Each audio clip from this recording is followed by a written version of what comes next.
Hello, MediaVerse members, and welcome to MediaVerse Unwrapped, where we bring our non-toxic Facebook community of Marvel fans to life. I'm your host, Max Taff, and I'm joined by my sensational co-host, Megan Spangler. This week is our Women's History Month episode, where we will be covering Marvel's latest Disney Plus docuseries celebrating our favorite leading ladies, MPower, toxic masculinity in the Marvel fandom, and our thoughts on the upcoming female-centered Marvel project. This is a juicy episode, and we are not okay. Let's dive in. I'd say spicy. Ooh, yes, very spicy. That's for sure. All right, so let's kick it off by discussing MPower. Megan, what were your thoughts overall on the show? What did you think? I really liked it. I liked that they actually had the leading cast members, the leading actresses, come and talk to us, because usually it's just a supporting one. So that was really cool. I will say the Wakanda Forever one was kind of underwhelming. I think it's just because I watched the Wakanda Forever Assembled episode recently, so it wasn't like anything new. But I will say the Captain Marvel one, if you're not a fan of hers, that could change your mind. That was a really good one. It was good. That was a good one. I will agree with you. I did find the Wakanda Forever one underwhelming, especially what I noticed was they didn't show any clips from Black Panther 2 from Wakanda Forever. We called it Wakanda Forever, but really it's the Black Panther segment. I really think it's because this was probably filmed while they were making it. 'Cause that's what I assumed. I mean, I found that odd that they chose not to include Wakanda Forever footage in that, especially because it is on Disney Plus now, so it would have been a good tie-in. So I did find that kind of weird. But I will say, when it comes to the Black Panther episode, I did find some interesting stuff. Like, I learned a lot about the actress who plays Ayo. Her name is Florence Kasumba, and she is just, like, incredible. I didn't realize she was from Germany. There were so many things that I learned about her in that episode. I know. I had no idea. So she's kind of been in the spot of being foreign multiple times in her life in different places. That's really wild to me. I found that really cool. I mean, when she kind of got into her life story a bit and was talking about like how she's moved around and this and that and, you know, her struggles and things, I thought it was really captivating stuff, I will say. I knew she had an accent, but when she said Germany, like she's from somewhere in Africa, I believe, and then she moved to Germany, I guess, when she was young. But when I finally, like, when she said that, like, her accent clicked to me, and I was like, oh, it does sound kind of like a German accent that she has going on when she speaks English. Yeah, that got me too, because I was like, I love. She sounds beautiful. I'm not saying anything against her accent, but I was like, that's just so peculiar. Like, what is that? And that explained a lot to me. I thought that was really cool. I enjoyed learning more about her specifically, especially when you think about how, you know, going back to Civil War, she was like the original Dora Milaje that was portrayed on screen. I mean, Okoye wasn't in the picture yet. You know, Nakia wasn't part of things yet. This was just her and Chadwick being introduced way back then. She was kind of like the original, and I thought that was really cool. I'm glad I got to learn about her, and I'm happy that she's being focused on a lot more. Like, she definitely had a lot more to do in Wakanda Forever, and she also got her role in The Falcon and the Winter Soldier. So I thought that was really cool, and I like her a lot, and she's gorgeous. I agree. I love her accent. She is gorgeous. Plus, she had way more to do with Wakanda Forever than we realized because of how many scenes they cut.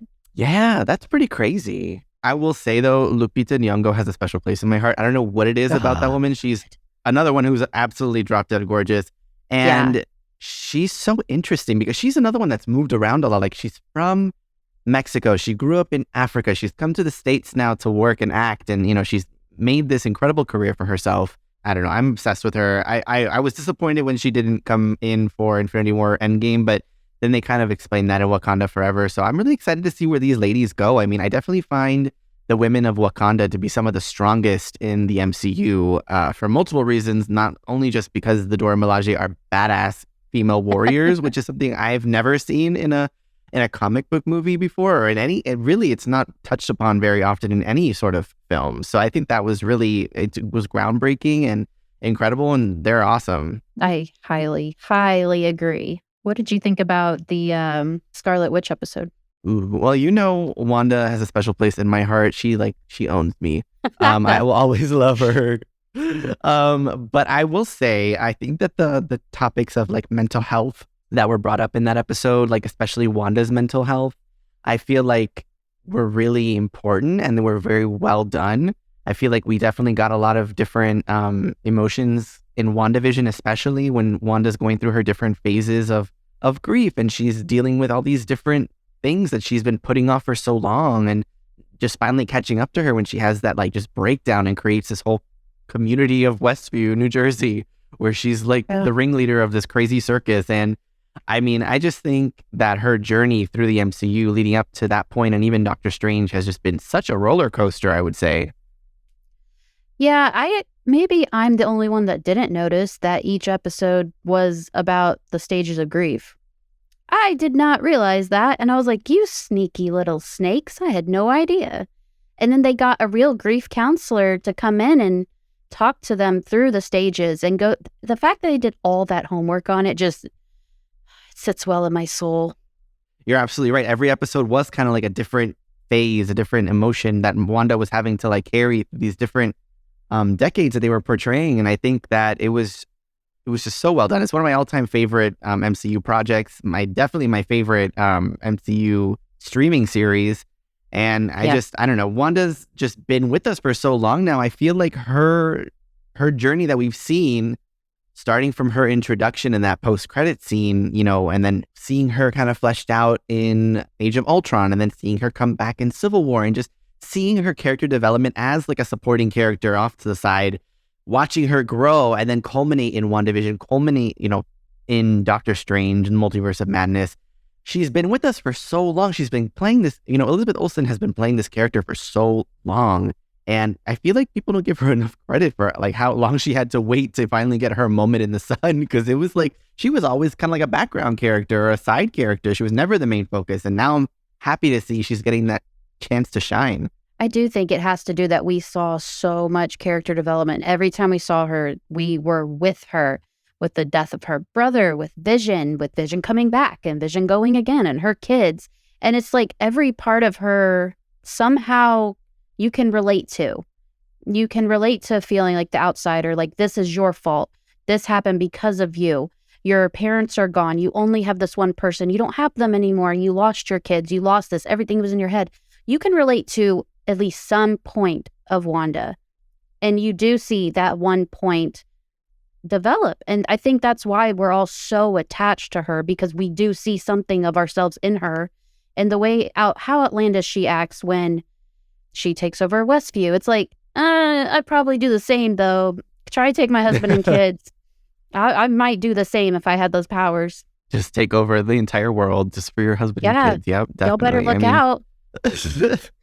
I definitely think that a lot of Wanda's struggles were made to be very relatable. I mean, in a fantastical kind of way, you're right. There is like something that you can find, like identify with her trials and tribulations that I feel like all of us can definitely like link to. I just feel like, especially, when you talk about like the female space and you talk about, the struggles that women go through, and you kind of like match up those emotions and those things, it's not unrealistic at all. I mean, taking away the powers and the fantastical elements of it, I don't think that Wanda's story is unrealistic at all. I mean, exactly what you said. Take away, people I love, and, who knows what you're capable of in those situations, right? Yeah, that's exactly it. I mean, just give us powers and see what will happen. But what did you think about the Captain Marvel episode? Well, I guess it's Captain Marvel / the Marvels episode, because it was all of them. Yeah, I mean, I loved it. I mean, you know me. I like Brie Larson. I think she's really cool. I really like Captain Marvel as a character. Captain Marvel is one of my favorite MCU movies. I know is like a hot button topic to a lot of people, which we're going to get into a little bit later when we start discussing toxic masculinity, toxicity in the Marvel fandom. But I will say I really enjoyed it. It's one of my comfort watches. I don't know if it's like the 90s vibe, the fact that Coulson's in it. There's a bunch of different things that I really love about that particular movie that lead me to like, want to watch it over and over again. But I will say, I love the fact that they talked about how strong Brie was without getting to like the nitty gritty of how she is treated like online sometimes. I feel like they kind of were able to like talk about like, she does this. She's strong. She works harder than anybody else on set. She's there like fight training. She's working out like a fiend, which is true. If you follow Brie Larson on social media, you see she's very dedicated to her workouts in relation to playing Captain Marvel. She's always posting workout videos, and she is in great shape. And I think that, her character was just very misunderstood in the movie by some people. So I think that's probably where a lot of the hatred and toxicity around her movie come from. I mean, what do you think, Megan? Well, as someone who did not like the movie, and it took a few watches for me to appreciate it, but when I saw her in Endgame, that won me over. So when I watched the whole episode about it, it gave me a better appreciation for her. She did everything she could have done. No matter what she would have done, this movie would have been hated. It's the fact that, when you look at what that movie has done, 50% of the number of females that have signed up to be in the Air Force Academy, it went up 50%. That is insane and incredible and amazing.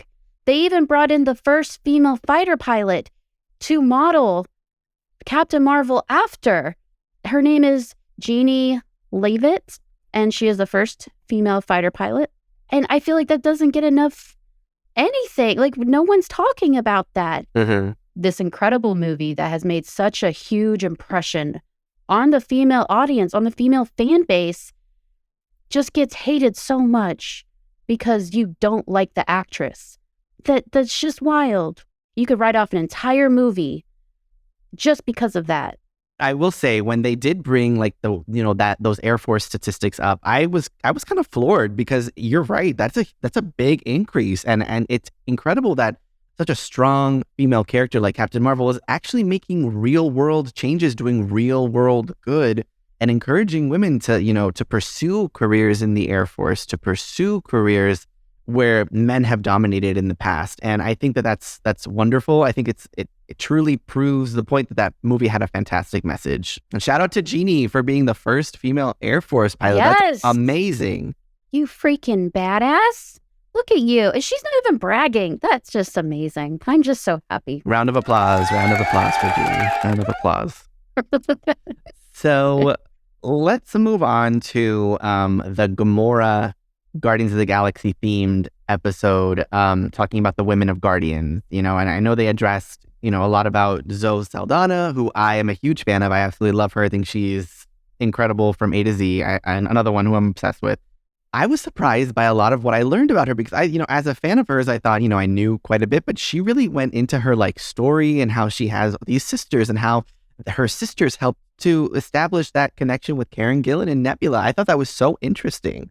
Yeah, of course you assume that they're all really close. They work a lot together. They got to know each other. Mm-hmm. You realize they had the sisterly bond, and they all said it in such a passion. It's clearly they're not just saying it. Women do have to stick together in this genre of movie. It's a comic book. Look at Brie Larson. She is alone in that. Of course they're going to cling together, and it's a beautiful thing. And I think they're all amazing. It is. I really liked seeing this side of Zoe Saldana. Just so everyone knows, she produced the whole show. So I was really pleased that she got.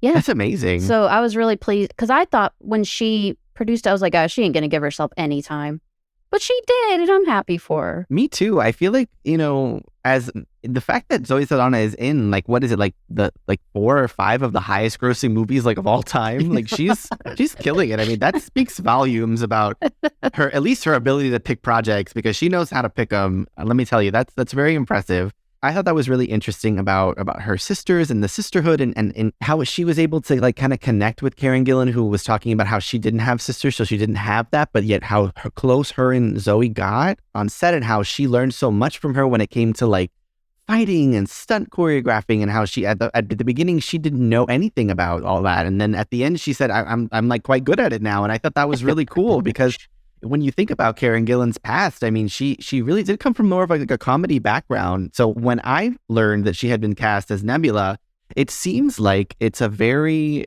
dry character, and that's just not her personality at all. So she really is a great actress as well. And I really respect these two ladies for bringing that strength to these roles, because both Nebula and Gamora are both really tough. They're people you don't want to mess with, no matter who you are. So I really doubted that she was going to do a great job until I think she unveiled that she shaved her head completely at a Comic-Con, I think it was. Yes. That's when I was like, okay, it's going to be good. She's fully in. That takes balls. I'm not going to lie to you. Yeah, man, she really did that. And I remember when that happened because I was a fan of her from when she was in Doctor Who, and I had been following her career after that ever since she left the show. And I just thought when she came to Comic-Con and she was like, whoosh, like whip that wig off. I was like, whoa, she's bald. She's bald AF. Like she didn't play around. She really committed. Yeah, I wouldn't do it. Golly, she's better than me. Goodness gracious. Marvel does not miss with their casting. Like every time I've doubted, I've always been proven wrong. Every time. So I just quit doubting it.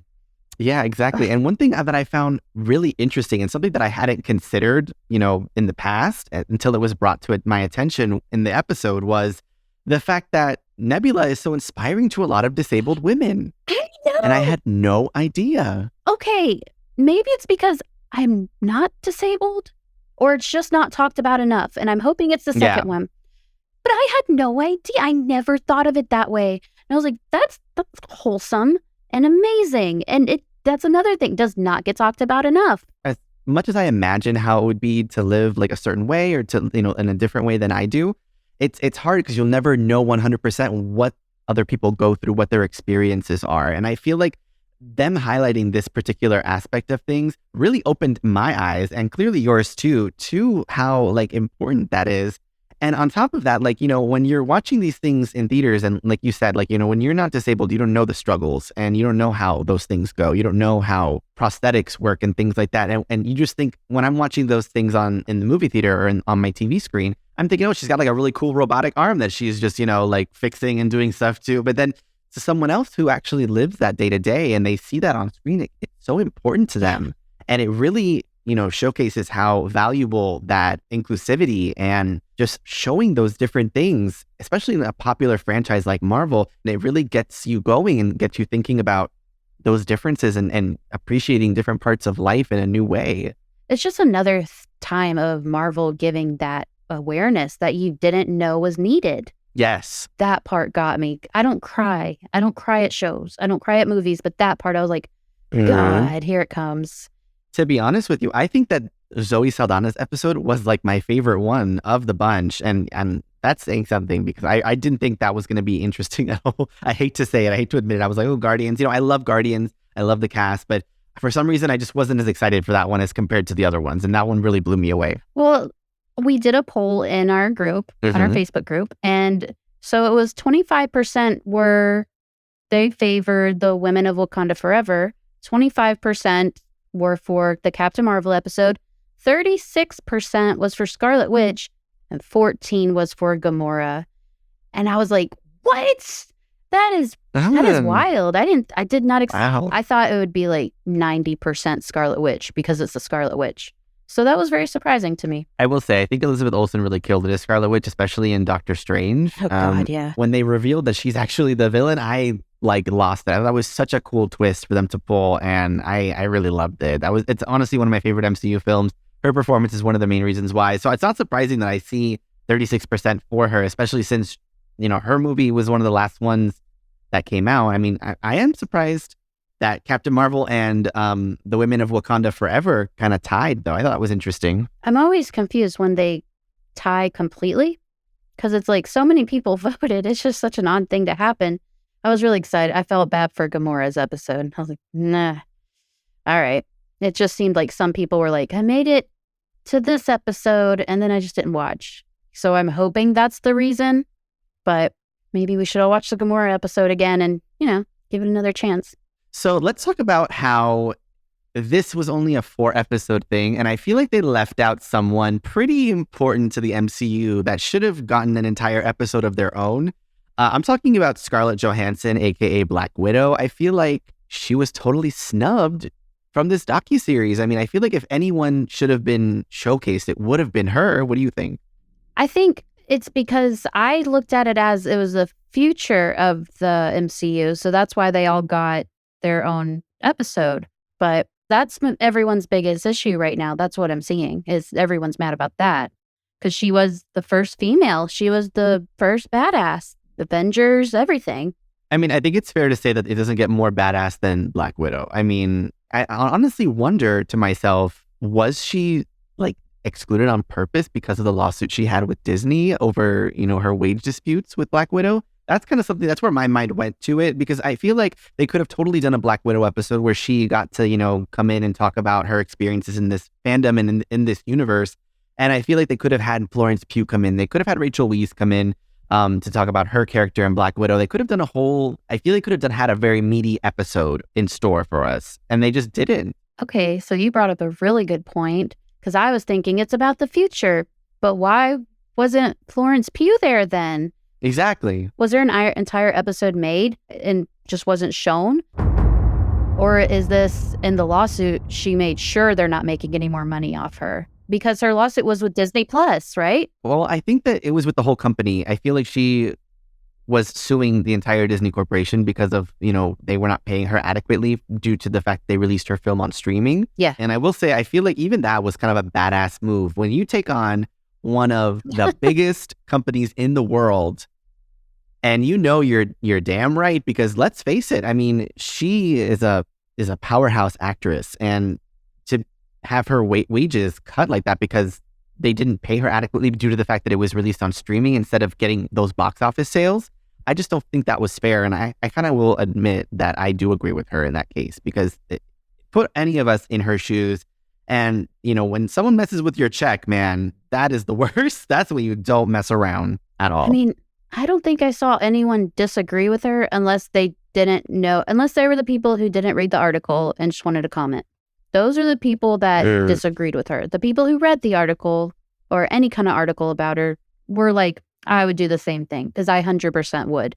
That's a boss move. Good for her. That just goes to show being strong and standing up for yourself in this world is something that's so necessary sometimes. I'm proud of her. It was a good example to set, because that helps the next person that it happens to. Hopefully it doesn't. But if it does, she set an example for them. I will say that I think that was a game changer for the industry. I can imagine that sent off ripples, because a lot of actresses were siding with her and agreeing, and they're probably pushing for that in contracts now. We support you, Scarlett. We're here for you. Always. Black Widow for life. I would kill for her to come back. Oh, you have no idea. I do, but I don't. For me, it's hard to bring back a character that died doing the right thing, because I feel like it does somewhat diminish their death. Like, everyone wants to bring back Tony Stark. That's hard on me, because I'm like, he had such a full character arc. Let's not add to it. He died doing a hero thing. I can see it from that perspective as well. I do kind of have to agree. I guess certain characters, when they meet an end like that, it's so noble that you don't want to ruin their legacy. But what I will say is that, Tony Stark, I feel like he sacrificed himself, willingly for the universe. He knew what he was doing. He accepted those consequences when he snapped his fingers and knew he probably wouldn't live to see his daughter grow up. I feel like with Natasha, it was kind of like one of those moments where they kind of show up to get the Soul Stone, and then Red Skull is like, one of you has to die, and they're like, what? So yeah. I feel like her death was something that it felt like wronged. Like, why would they do that to Natasha? Like, even if it was Clint, like, why would they do it to that character? I feel like their sacrifice was so noble, but at the same time, maybe this kind of plays into how, the industry treats female characters versus male characters. Natasha just showed up to get the Soul Stone. No idea she was going to die. And then immediately was like, Clint has to get to his family. I will do this for you. So it's like they both died a noble death, but for me, hers felt more emotional because she didn't think about it one time. Tony, he wasn't even going to do it. He wasn't even going to try to figure out how to go back in time because of his daughter, Morgan. But she gave it all without blinking.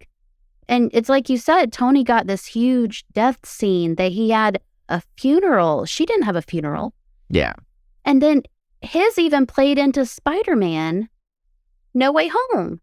And hers, all she's gotten since then is the new Black Widow, Yelena, looking for some justice for her. And then she has a slight tattoo on the back of Thor's back with her name on it. Yeah. That's all she's gotten. And let's be honest, if Natasha hadn't died, let's say she was still in the MCU, she would absolutely be a member of the Thunderbolts with Yelena and the rest of them. I feel like that would be such a natural place for her to be.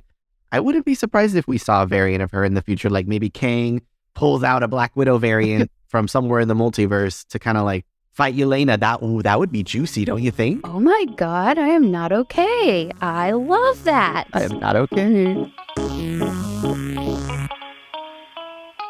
Let's talk toxic masculinity and actually general toxicity in the fandom. How has that ever impacted you, Megan? As a female who is a Marvel fan, how does it feel when you enter a comment section? Or how does it feel when you go to interact with other fans? I'm going to try really hard not to curse because I know I'm going to get all jazzed up.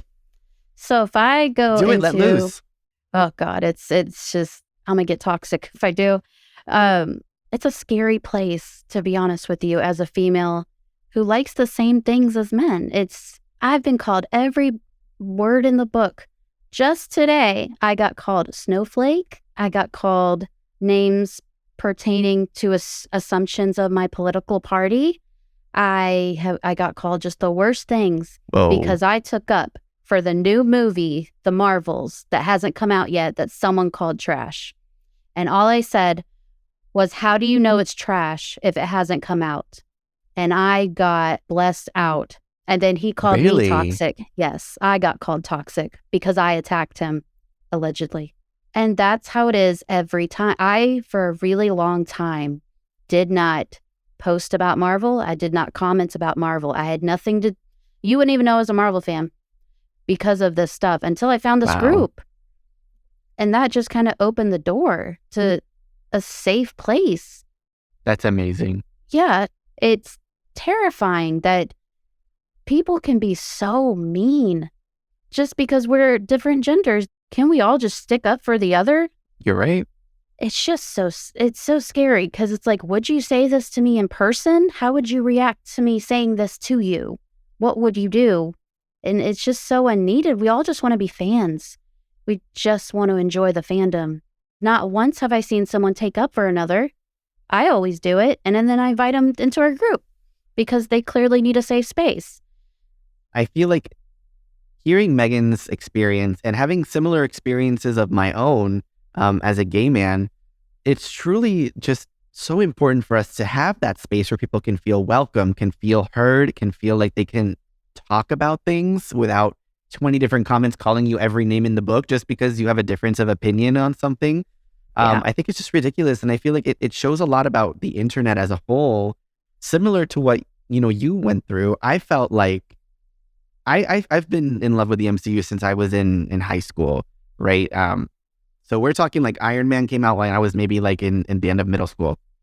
Since then, I remember being in high school and feeling like I couldn't be into this because I felt like other guys wouldn't accept me. You know what I mean? I just felt like, oh, it's going to be like, they're not going to take me seriously. Like no one's going to want to talk to me about this. No one's going to want to include me in the discussion. I felt very unheard, very unseen. I kept it very under wraps. I was afraid of being labeled like a nerd or, like being gay and liking things that are for boys.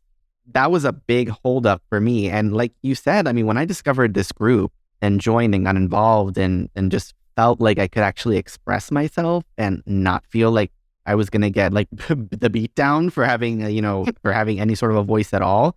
It was really it was a very enlightening moment. It gave me a ton of confidence. I feel like, look where we are now. We're recording, a talk show based on the thing we love most. And we're doing it unapologetically. We're doing it with, confidence. We're not afraid to be here.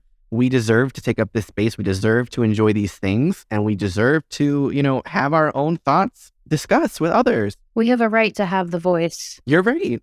Yeah. And, it's not 100% the same thing. No, but it's something. People who are in the same position as don't have a voice. They don't.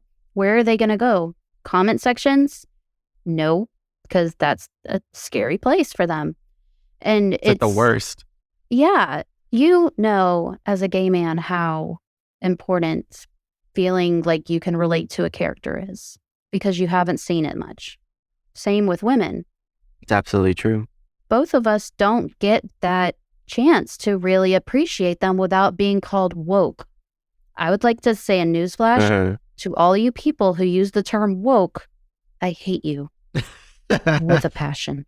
The fact that there's diversity now, you're writing it off as woke.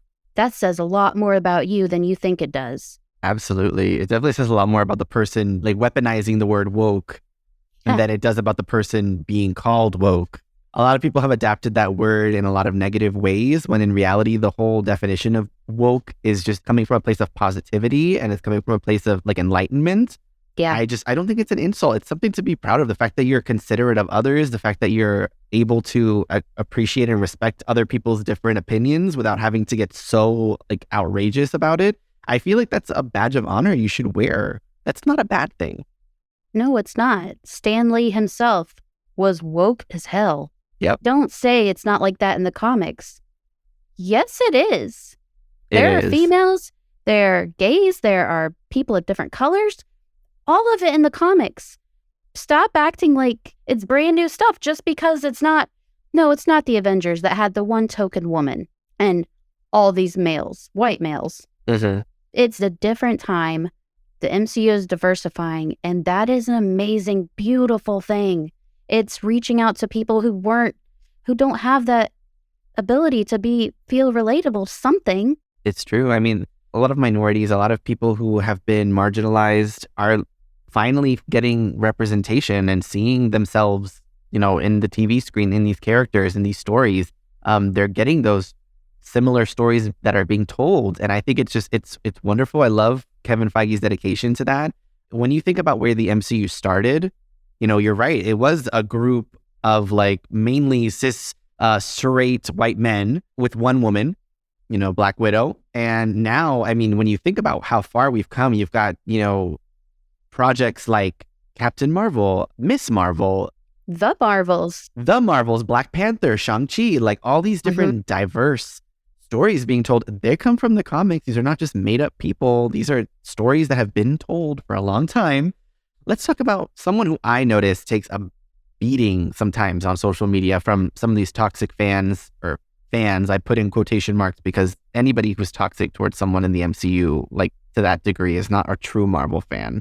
Let's discuss Brie Larson and the way that people have attacked her in the past and continue to attack her on like any little thing that she does based on stupid prejudice. It did change it for me. I did see that she genuinely was going through a lot. She was trying to find herself and figure out what she's meant for and what she's trying to do in this world and come to terms with herself. And I mean, I like it now.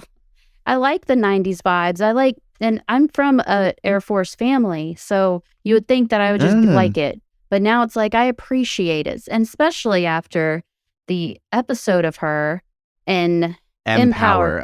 I know a lot of people complain about Captain Marvel, and they claim that it's wooden and that she's like stiff and, blah, blah, blah, blah, blah. But when you really break down Captain Marvel, I mean, you have this woman who is in the Air Force. She's trying to, advance in a time where women were held back because they weren't allowed to fly planes. They weren't allowed to be in active combat. So she risks everything to be a part of this weird program with this weird woman who is a little quirky, which is that Dr. Lawson in the film. She has no idea what's really going on. She's in this crash. She gets kidnapped by aliens, taken to another planet, Hala, where the Kree are from, and she has amnesia. She doesn't remember any of her past life.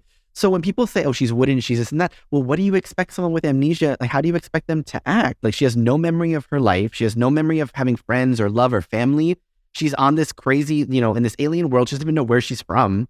It's like, she's being trained even then to be like an active soldier, like using her powers to fight for the Kree. When it comes to like an army person, no matter in what movie you're watching, they're always a little bit more stoic, a little bit more serious. And I feel like she played that well. And you start to see throughout the movie, like, as she gets her memories back, as she, meets up with her friend that she hadn't seen in a million years, and she starts to kind of remember, you see those little bits of her personality coming up because she has emotional attachments to connect with. And I feel like people completely missed that point in the movie. And like you said, it took you a couple watches before you were kind of like, oh, you flipped your perspective and you could see that aspect of things. You could see she has to be strong because she's being put through all this crazy shit. And it's like, what do you expect from someone in that position, right? Yeah, exactly. So we did a question for our Marvel group on Facebook. Have you ever dealt with the toxicity in the fandom? Oh. And it was really sad things to read. I'm going to be honest with you. I did not. I thought it'd be like, yes, and this is how I dealt with it. Like the first one is from Lasheen W. Hi, Lasheen. First of all, he's amazing. His cosplay is nuts. It is incredible. He says, the biggest toxicity I have encountered has been flat out racism for being a Black cosplayer who dresses as non-traditionally Black heroes. And I have found myself in wars to defend the LGBTQ community as well. I handle it by absolutely destroying the ignorant one by one. Wow, Lasheen. Well, thank you for that. I do appreciate you looking out for the little guy and, standing up for those people. That's really amazing. And I'm sorry to hear that you've been through that because that really sucks. But it's sad. Honestly, sadly enough, it's not the first time I've heard that before. Nope. And it's sad because you can see that it's happened like in person when he's cosplayed.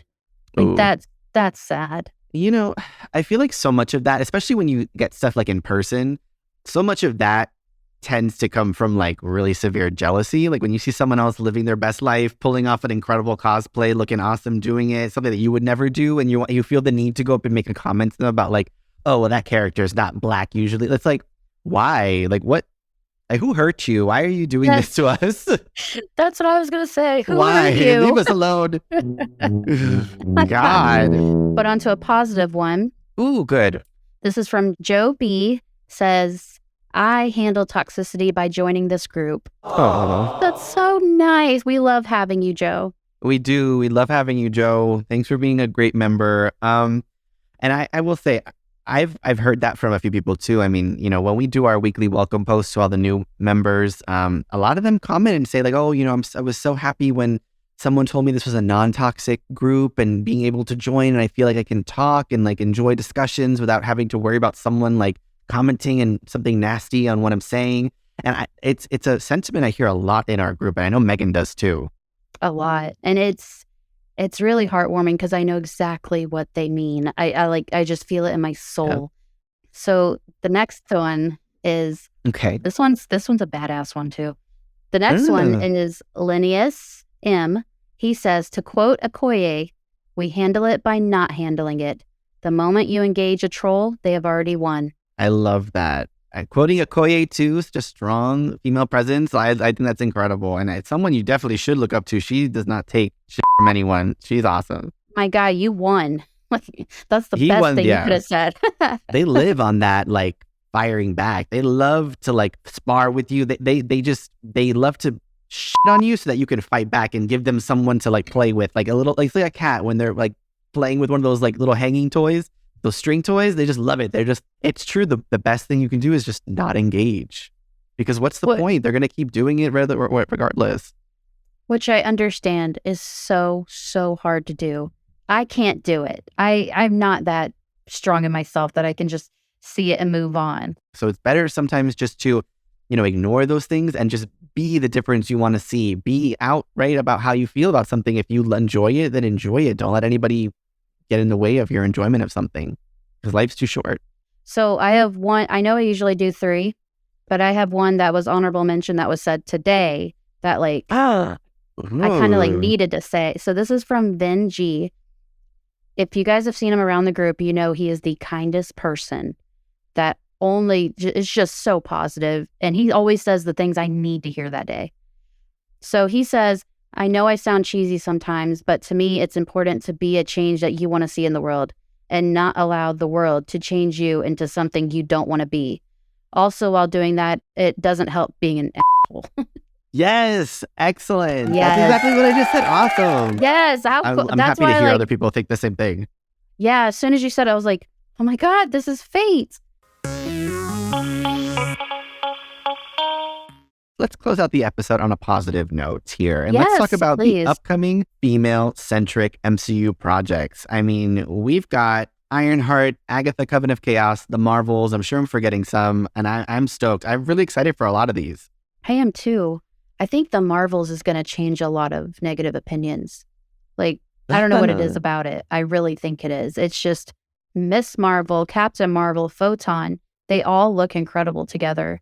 And I think it's going to change a lot for the MCU for women. I think it's going to be great. And then there's Riri. I just am so excited for that show. I love Dominic Thorne. That's her name. I love her as Riri. She's incredible. God. And then she is. I think that show's going to be really cool. Just from all the rumors we've seen, Like, there has to be some truth to something. And if even one of those rumors is true, it's going to be wild. Like, if Wiccan is there, that's Wanda's son, by the way. If Wiccan is there, that'll be incredible. It's just, and Agatha is just such a cool character. Which one are you most excited for?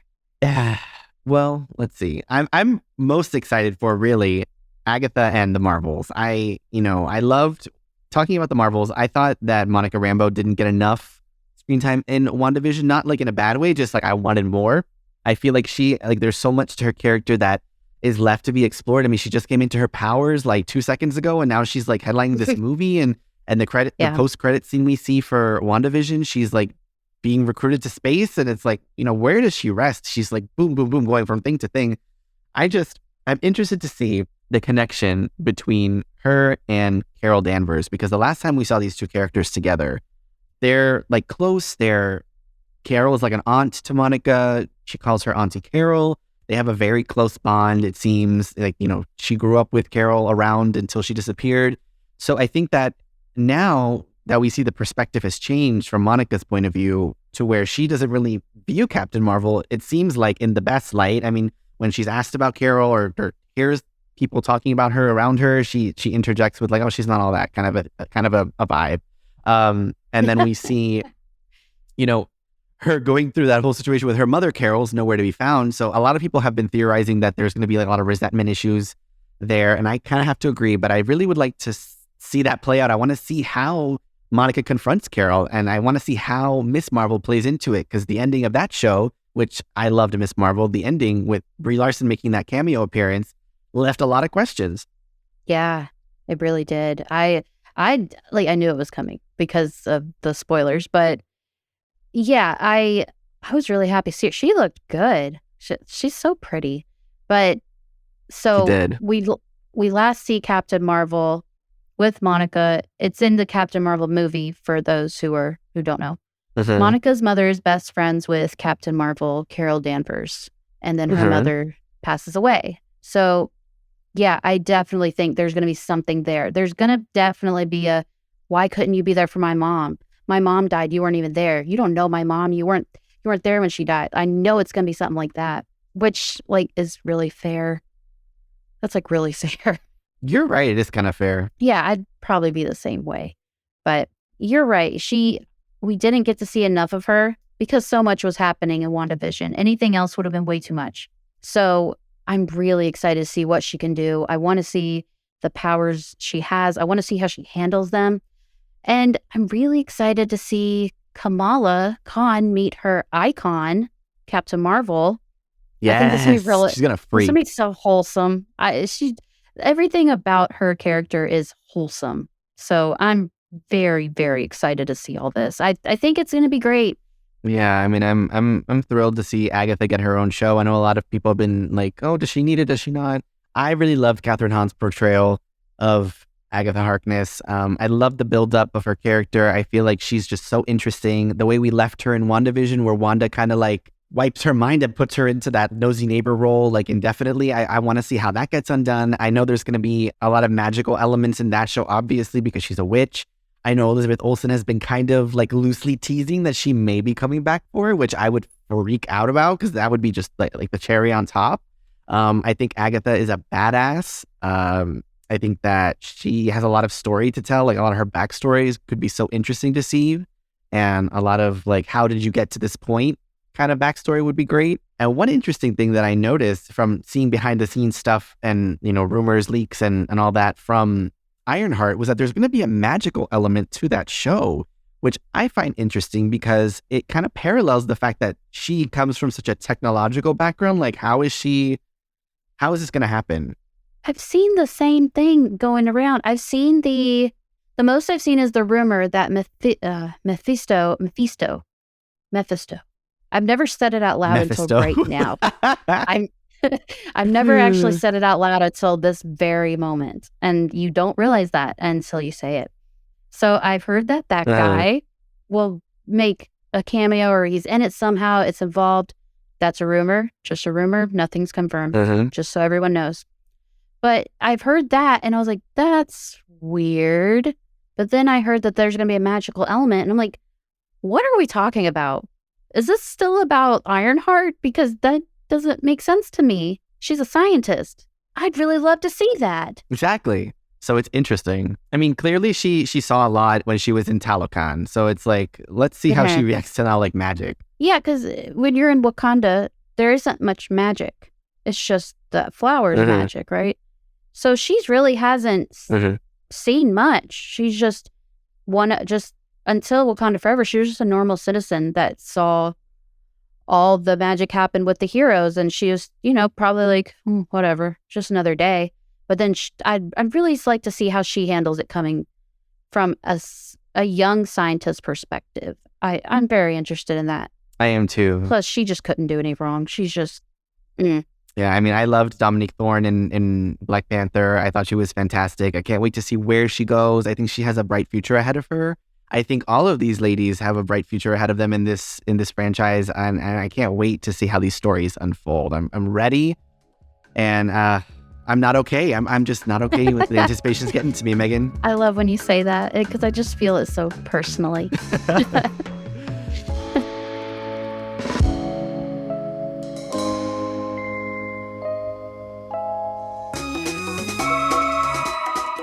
And that's a wrap on MediaVerse Unwrapped. Thank you so much for tuning in. Until next time, join our non-toxic Facebook group, MediaVerse Comics Unwrapped. Follow our public Facebook page, MediaVerse Plus.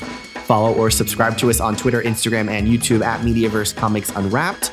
Our episodes are available early on Tuesdays exclusively to our Facebook group members and officially drop Wednesdays wherever you stream your favorite podcasts. Thanks for tuning in, and goodbye for now. Bye, guys.